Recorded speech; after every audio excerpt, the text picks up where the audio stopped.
전쟁에 있어서 무기가 굉장히 중요합니다. 최근에 미국에서 우크라이나에 집속탄이라고 하는 하나의 그 무기인데 그 안에 소형 그러한 무기들이 들어있어서 그것이 하나 떨어지게 되면 축구장 몇 개 크기를 다 초토화시킨다라고 하는 그 집속탄을 지원하기로 했다. 이런 뉴스들이 나왔습니다. 지뢰와 더불어서 민간에게도 많은 피해를 줄 수 있기에 많은 나라들이 이걸 쓰지 않기로 했는데 그 무기가 지원이 되어서 논란이 좀 되고 있습니다. 그러면서 과연 이 러시아와의 전투에 있어서 전쟁에 있어서 이것이 게임 체인저가 될 것인가, 그런 내용들이 기사로 나왔습니다. 무기가 중요합니다. 군사의 숫자도 중요하지만 그거보다 무기가 중요합니다.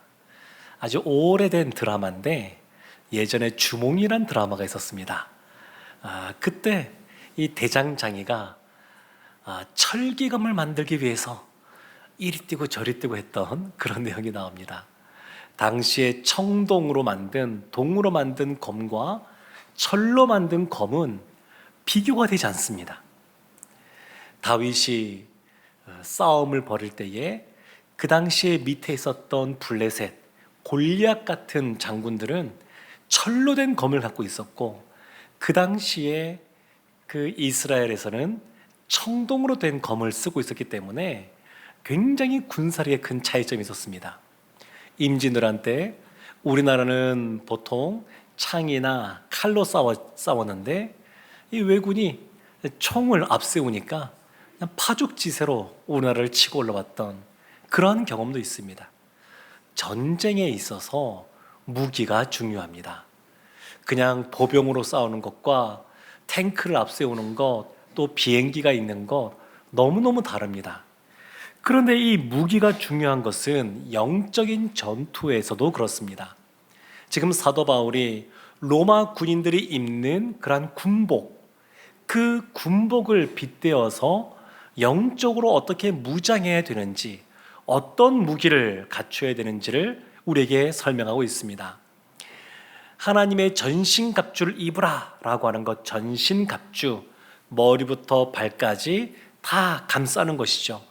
그런데 그 감싸는 것 6가지를 말하는데 위에서부터 본다 그러면 구원의 투구, 그 다음에 가슴을 보호하는, 심장에 있는 그 가슴을 보호하는 의의 호심경, 그리고 진리의 허리띠, 발에는 평안의 복음이 준비한 신, 군화죠. 군화를 신고, 그리고 왼손에는 믿음의 방패, 그리고 오른손에는 성령의 검, 이거를 들어야 된다, 이렇게 말합니다.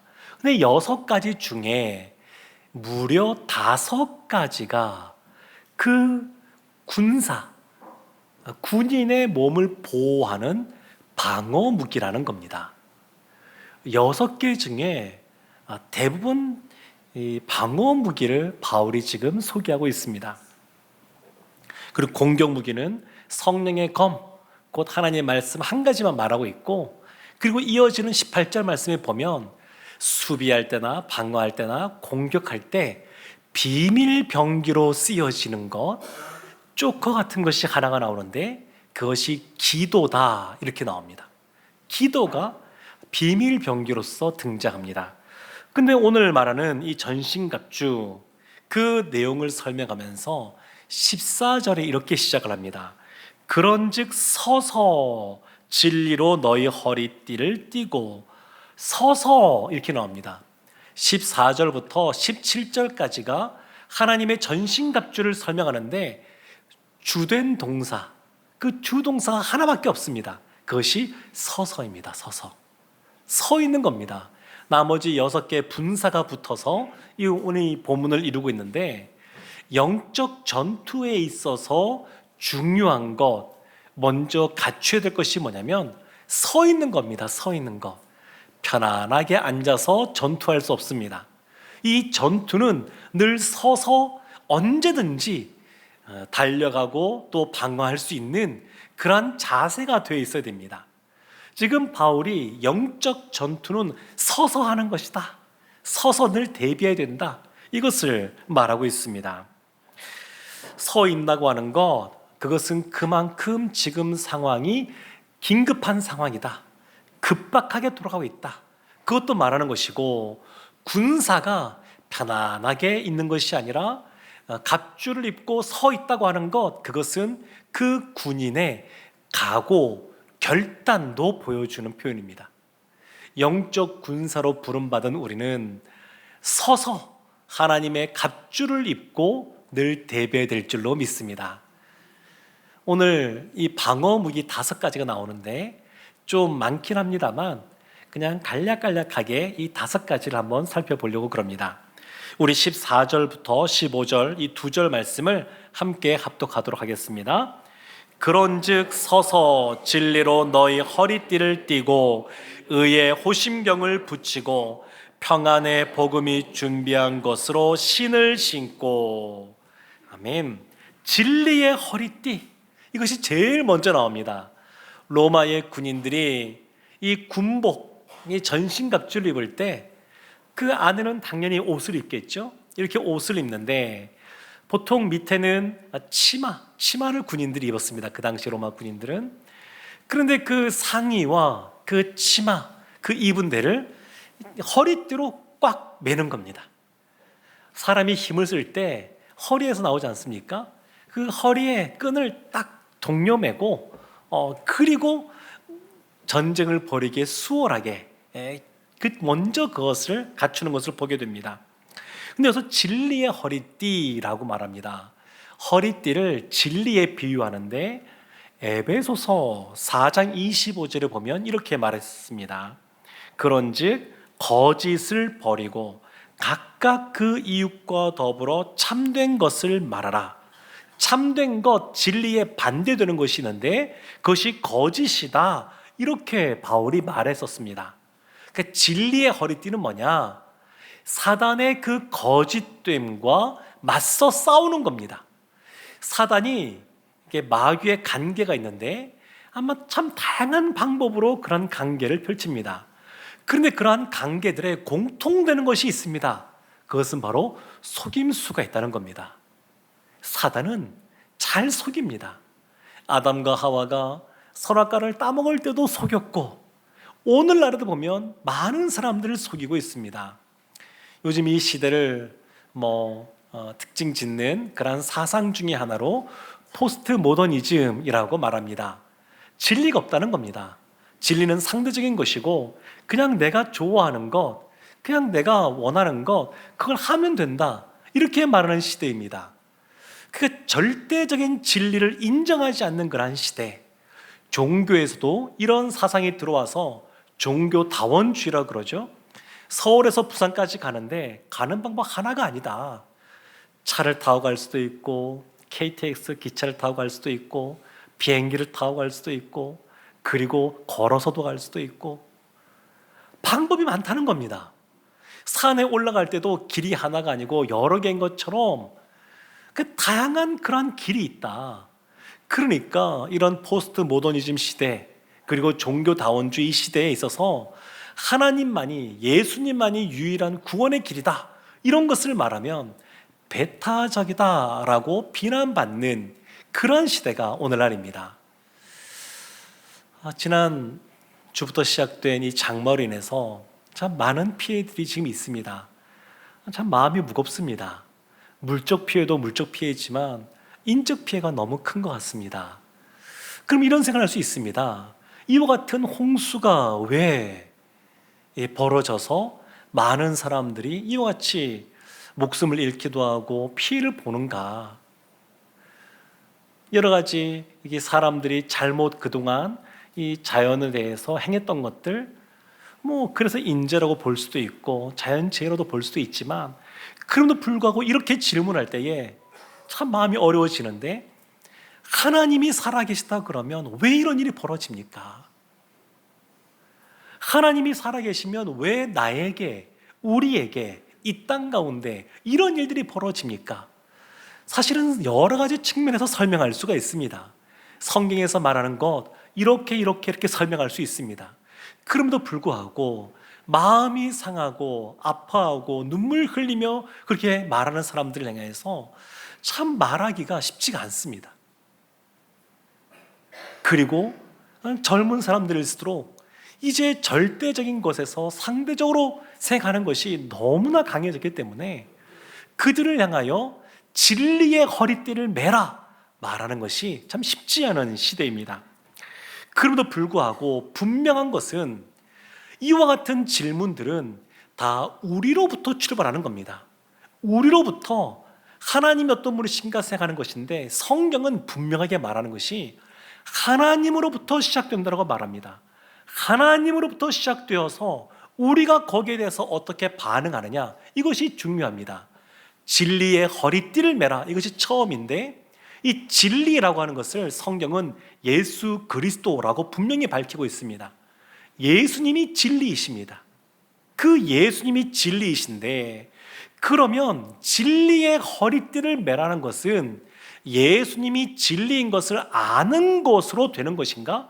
그렇지가 않고, 여기서 말하는 것은 예수님이 진리라는 것을 알고 더불어서 그 예수님처럼 진실성 있게, 진실되게 삶을 살아가야 된다, 그것을 말하는 겁니다. 예수님이, 진리이신 그 예수님이 이 땅에 오셔서 제자들에게 보여주신 대표적인 모습은 겸손하게 섬기는 모습입니다. 지난주에 다녀왔던 몽골 선교팀에게 제가 그곳에서 받은 은혜 어떤 것이 있습니까? 물어볼 때 몇 가지를 말하는데, 그 중에 하나가 세족식이었습니다. 몽골 아이들 발을 다 씻겨주면서 그 씻겨주는 사람들, 또 그 씻김 받는 그 몽골 아이들, 그들 가운데 하나님의 은혜가 있었다, 이런 얘기를 들었습니다. 늘 겸손하게 예수님이 그리스도인 것처럼 그렇게 행하고 세상을 살아가면서 늘 정직하게 진실되게 살아가는 모습이 우리들 가운데 있을 때 진리의 허리띠를 띈 모습이 됩니다. 근데 참 세상 살아다 보게 되면 이것이 생각보다 쉽지가 않습니다. 세상은 온갖 거짓과 속임수와 편법이 판을 치는 곳입니다. 그래서 진실되게 행하는 사람을 오히려 그냥 바보 같다고 말하는 그러한 세상입니다.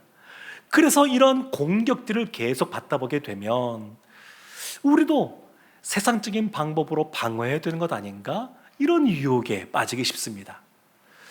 그래서 늘 진실되게 살려고 하다가 그 같은 유혹 속에서 조금 세상의 방법을 들이기 시작하면 당장 그 상황은 모면할지 몰라도 결과적으로 보게 되면 그것이 사단의 유혹에 넘어가는 것이 됩니다. 진리를 우리가 늘 붙잡고 살아가되 시간이 지나갈수록 한순간에 우리가 그러진 않지만 예수님을 더 닮아가면서 진리의 강도가 더 높아져야 되고 진실되게 살아가는 모습이 더욱더 깊어지고 넓어져야 될 줄로 믿습니다. 로마서에서 바울이 이렇게 말하죠. 그래서 악에게 지지 말고 선으로 악을 이기라, 그렇게 강조했습니다. 거짓된 이 세상 가운데 진리로 이기라, 그렇게 말하고 있습니다. 이것이 첫 번째입니다. 중요합니다. 그래서 진리의 허리띠를 매는 것, 거기부터 시작을 합니다. 로마의 군인들이 허리띠를 딱 매면 거기에 한쪽에는 긴 칼을 차고 또 한쪽에는 작은 칼도 찹니다. 허리띠를 쫙 매는 것이 중요합니다. 그 다음에 심장이 있는 가슴을 보호하기 위해서 의의 호심경을 입는 겁니다. 가슴을 보호해야 됩니다. 다른 곳은 칼에 좀 맞아도, 화살에 좀 맞아도 그냥 살아갈 수가 있고 치료하면 되는데, 심장은 그렇지 않습니다. 우리 몸에 피를 공급하는 이 펌프, 이 심장을 보호해야 됩니다. 그래서 의의 호심경을 붙이라고 바울이 그렇게 말합니다. 여기서 말하는 의라고 하는 것, 예수 그리스도의 십자가로 말미암아 예수님의 의가 우리 가운데 전가된 의, 그것을 기본적으로 말합니다. 우리가 원래 죄인이었는데 예수 그리스도를 말미암아 의롭다고 칭해졌습니다. 예수님의 의가 십자가를 통하여 우리 가운데 전해진 겁니다. 그리고 우리의 불의가 예수 그리스도에게 옮겨져 가서 예수님이 우리의 불의로 말미암아 십자가를 지신 겁니다. 그런데 이것을 아는 것으로 그치는 것이 아니고 이것도 진리의 허리띠처럼 진실되게 살아가는 모습처럼 하나님의 의로움을 드러내는 거룩한 삶을 늘 살아가야 됩니다. 로마서 8장 33절 이렇게 말합니다. 누가 능히 하나님께서 택하신 자들을 고발하리요 의롭다 하신 이는 하나님이시니. 하나님께 택함 받은 사람은 더 이상 고발당하지 않습니다. 정죄함 받지 않습니다. 하나님은 우리를 의롭다고 칭해 줬습니다. 그런데 우리가 삶을 살아다 보게 되면 특별히 마음이 낙담될 때 여러 가지 스스로를 자책하고 정죄하는 모습이 있을 수 있습니다. 아마 바울이 그런 삶을 살았던 것 같습니다. 바울이 쓴 서신서를 보게 되면 나는 사람을 죽인, 교회를 핍박하던 죄인이라고 고백합니다. 예수 믿는 사람들, 가까이 있는 예루살렘뿐만 아니라 멀리에도 예수 믿는 사람이 있다 그러면 쫓아가서 그 사람을 잡아서 옥에 가두고 힘들게 했던 사람이 바울입니다. 스데반이 죽을 때 그 자리에 있었던 사람이 바울입니다. 그러니까 사단이 이런 것을 틈을 탑니다. 우리 가운데 진실되게 살지 못하도록 거짓으로 다가올 뿐만 아니라 우리들 가운데 정죄하는 모습으로 있습니다. 사단의 또 다른 이름이 정죄하는 영입니다. 그런데 이와 같이 우리를 정죄할 때에 우리를 보호할 수 있는 것이 있는데 그것이 바로 의의 호심경입니다. 우리의 마음이 내가 생각해도 내가 잘못한 것 같고, 그리고 정말로 여기서 내가 벗어날 수 있을까? 다시 하나님께 돌아갈 수 있을까? 주님 뜻대로 살 수 있을까? 이런 마음이 들 때 이것을 보호하는 너무너무 중요한 것이 의입니다. 의. 사랑하는 성도 여러분, 사도 바울은 진리의 허리띠를 메고 그 다음에 로마 군인들이 입는 것처럼 의의 가슴을 보호하는 호심경을 입고 그 다음 세 번째로 평안의 복음이 준비한 군화를 신으라고 말합니다. 군사로 싸울 때 신발을 안 신는다. 힘들 겁니다. 마음껏 움직이지 못하고. 그래서 이와 같은 신발을 준비하는 겁니다. 그런데 이런 복음은 평안의 복음입니다. 세상에서 전쟁을 벌일 때는 폭력을 앞세웁니다. 무력을 앞세웁니다. 근데 영적 전투는 그렇지가 않습니다. 영적 전투에 있어서 이 복음이 중요한데 그 복음은 평안으로 준비된 복음입니다. 평안케 합니다. 하나님과 우리 사이에 막힌 것을 허물고 사람과 사람 사이의 벽을 허물어 버리는 그런 복음입니다. 그래서 사단이 가는 곳에는 다툼의 장벽이 새로 세워진다 그러면 복음이 가는 곳에는 그 장벽들이 무너지고 평안의 다리가 놓여집니다. 사랑하는 성도 여러분, 예수님이 우리에게 주신 지상 대명령, 우리 모두에게 주신 사명이 있는데 전도의 사명, 선교의 사명입니다. 우리가 신앙생활 하다가 보면 스스로 생각할 때 영적으로 침체되었다라고 느낄 때가 있습니다. 그때 어떻게 하면 되냐면 나가서 전도의 삶을 살면 됩니다. 그러면 깨어납니다. 사단이 너무너무 싫어하는 것, 전도하는 겁니다. 전도하고 선교의 삶을 살아가는 것, 그러면 하나님이 사도행전 보면 성령의 충만함을 주십니다. 그냥 내보내지 않습니다. 성령의 충만함을 주시고 영적으로 깨어서 나가게 하십니다. 그래서 영적으로 침체되어 있다? 그래서 전도하고 싶다? 근데 어떻게 했는지 잘 모르겠다? 그런 분들은 저에게 오시면 됩니다. 저와 함께 전도를 가시면 됩니다. 전도한 현장에 나가면 영적으로 깨어납니다. 그럴 수밖에 없습니다. 진리의 허리띠를 띠고 의의 호심경을 입고 그리고 평안의 복음이 준비한 신발, 그 군화를 신고 그 다음에 네 번째로 드려야 될 것이 16절, 17절에 나오는데 우리 16절, 17절 말씀을 함께 합독하겠습니다. 모든 것 위에 믿음의 방패를 가지고 이로써 능히 악한 자의 모든 불화살을 소멸하고 구원의 투구와 성령의 검 곧 하나님의 말씀을 가지라. 아멘. 모든 것 위에 믿음의 방패를 가지라 이렇게 말합니다. 진리의 허리띠, 의의 흉배, 평안의 복음이 준비한 신, 이 위에 믿음의 방패를 가지라는 겁니다.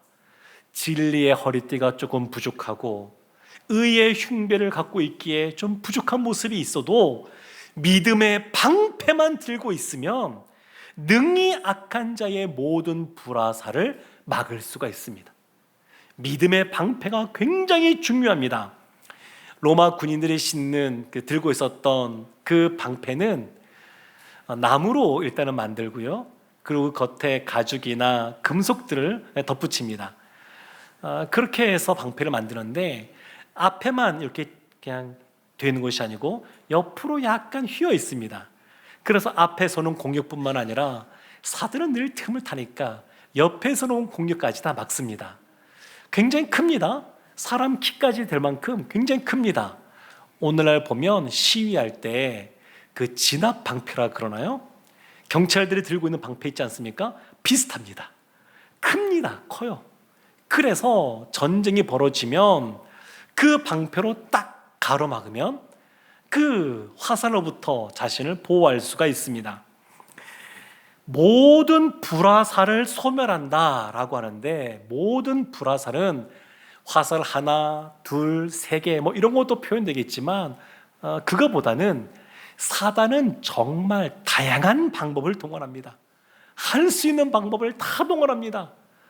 그래서 어떤 형태의 다양한 불화살 공격이든 믿음의 방패가 있으면 다 막아낼 수 있다는 겁니다. 그 방패가 중요합니다. 베드로전서 5장 8절 9절에서 베드로 사도가 이렇게 말합니다. 근신하라 깨어라 너희 대적마귀가 우는 사자같이 두루다니며 삼킬 자를 찾나니 너희는 믿음을 굳건하게 하여 그를 대적하라. 사단이 우는 사자와 같이 두루 삼킬 자를 찾고 다니는데 믿음을 굳건하게 하여 대적하라 이렇게 말합니다. 믿음의 방패를 말하는 겁니다. 믿음으로 싸워갈 수가 있습니다. 이번에 장마 때문에 참 그 주변에 힘든 분들이 있습니다. 뭐 서울보다도 아래쪽에 더 비가 많이 와서 피해가 더 큰 것 같은데, 근데 그러한 국가적인 그러한 재난이든 아니면 개인의 어려움이든 힘든 상황들이 있습니다. 그런데 이런 힘든 상황이 있을 때 다 마음이 어려워지는 것은 아닙니다. 어렵고 힘든 상황, 환경 속에 놓였을 때에 오히려 더 이것을 극복하고 이겨나가고자 하는 도전 정신, 담대함, 용기가 생기기도 합니다. 예전 우리나라 보릿고개 시절에 먹고 살아가는 것, 그 문제 자체가 너무너무 어렵지 않았습니까? 그렇다고 해서 사람들이 다 희망 없이 살아갔느냐? 아니요. 많은 분들이 희망을 갖고 그리고 내 자녀 때는 더 잘 살기를 원하는 마음으로 열심히 살아갔습니다. 오늘날 훨씬 더 그 당시에 비해서 먹고 살아가는 문제는 많이 해결이 되었습니다. 그러면 지금 훨씬 더 사람들이 그렇게 소망을 가지고 살아가느냐? 아니요. 그렇지 않습니다. 마음들이 많이 힘들어합니다. 그러니까 마음이 우울해지고 스스로 불행하게 느껴지고 스스로의 가치를 무가치하게 여겨지고 하는 것들은 단순히 상황 때문에 그런 것이 아닙니다. 우리 안에 죄악된 본성, 하나님의 형상이 깨어지면서 있는 죄에 오염된 그런 본성이 있는 것이고, 더불어서 사단의 불화살 공격이라는 것을 기억해야 됩니다. 왜 내 마음이 이렇게 우울할까? 힘들까? 스스로 왜 이렇게 낙담이 될까? 오랜 질병으로 말미암아 마음이 왜 이렇게 힘들까? 이것은 그 안에 사단의 불화살, 공격이 있다는 것을 우리가 기억해야 됩니다. 그래서 바울은 믿음의 방패를 들라고 말합니다. 여기서의 믿음은 예수 그리스도를 믿음으로 구원받은 백성이 되는 것, 그것도 포함하지만 더 나아가서 하나님을 신뢰하는 믿음입니다. 어떤 상황 속에서도, 형편 속에서도 하나님이 나와 함께 하신다고 하는 것, 상한 갈대를 꺾지 않으시고 꺼져가는 등불을 끄지 않으시는 그 하나님이 나를 눈동자처럼 지켜보시고 보호해 준다고 하는 것, 앞뒤 좌우가 꽉꽉 막혀 있어도 하늘을 향하여서는 열린 줄 알고 기도할 때 하나님이 이 기도에 신실하게 응답하실 것이라고 하는 하나님을 향한 신뢰, 그러한 믿음이 있어야하는 겁니다.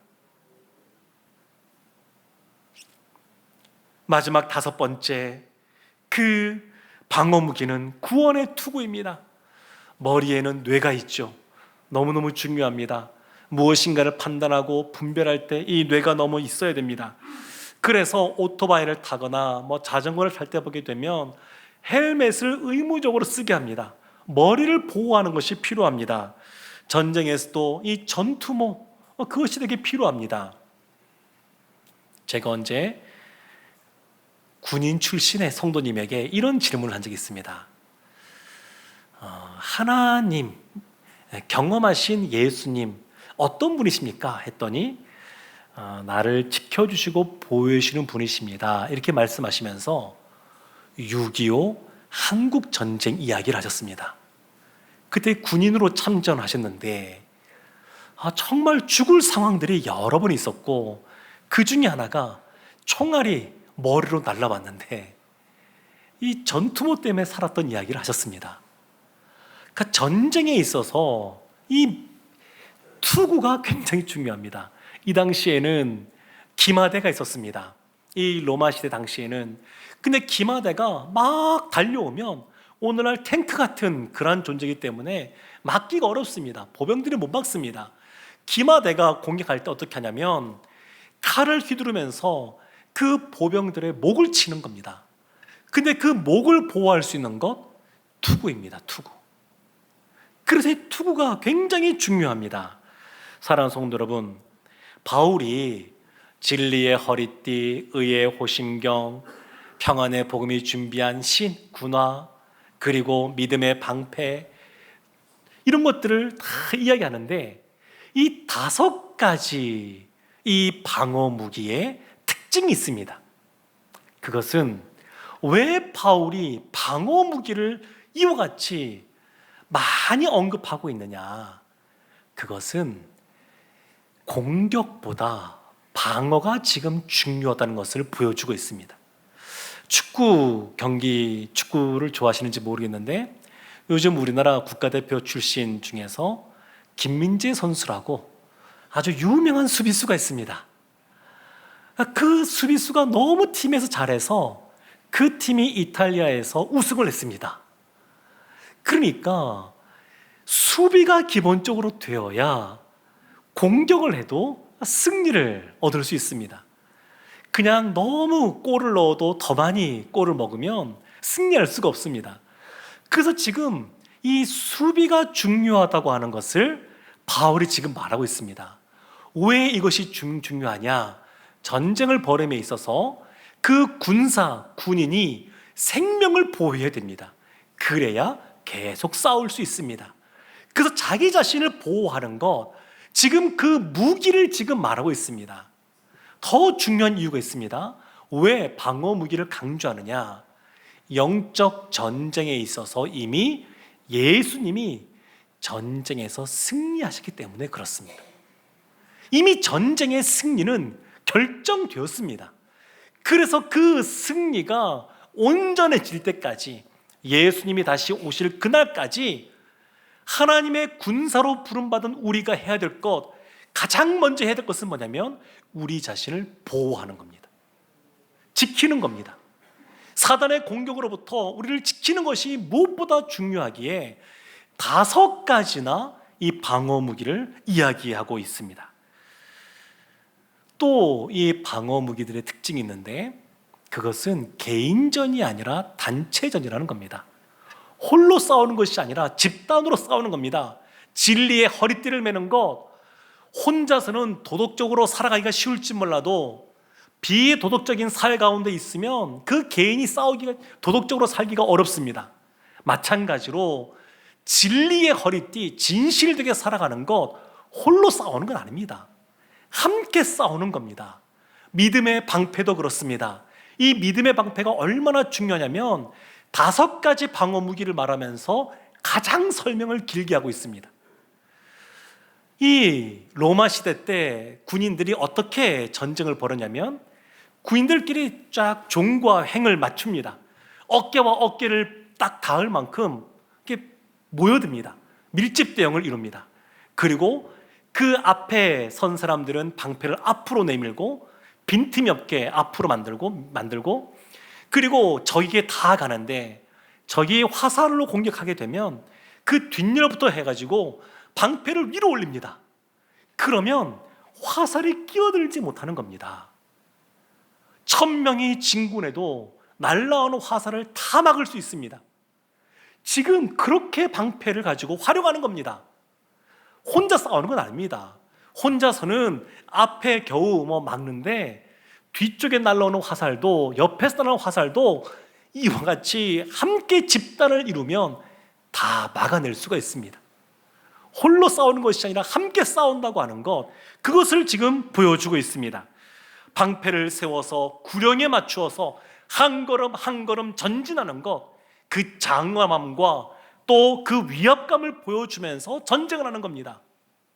이와 같은 방어 무기, 이 특징이 또 하나 있는데 그것은 뭐냐면 지속적으로 유지되어야 된다는 겁니다. 전쟁은 한 번 하고 이벤트처럼 한 번 하고 없는 것이 아닙니다.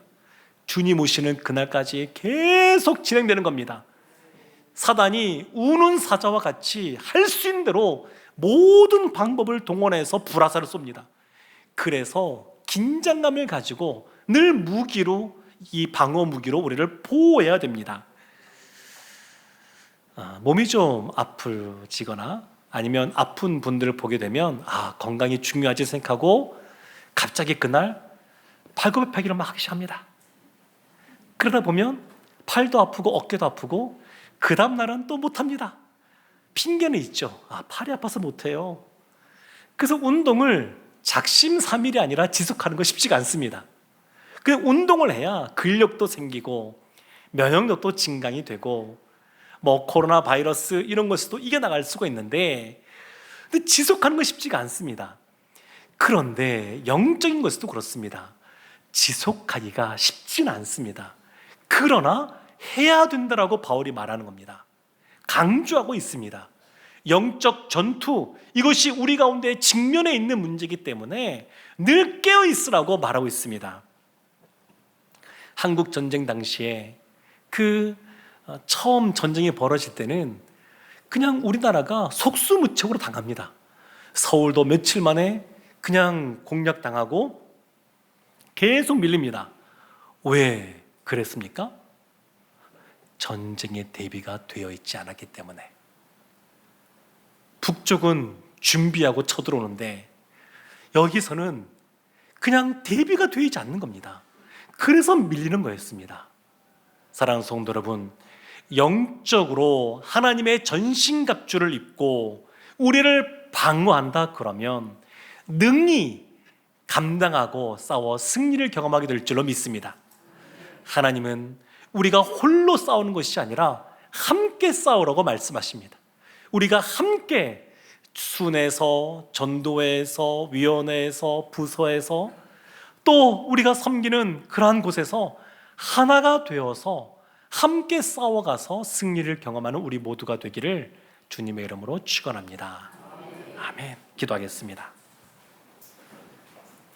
하나님, 하나님의 전신갑주를 입고 함께 싸워나가 승리를 경험하게 하여 주옵소서. 예수님의 이름으로 기도합니다. 아멘.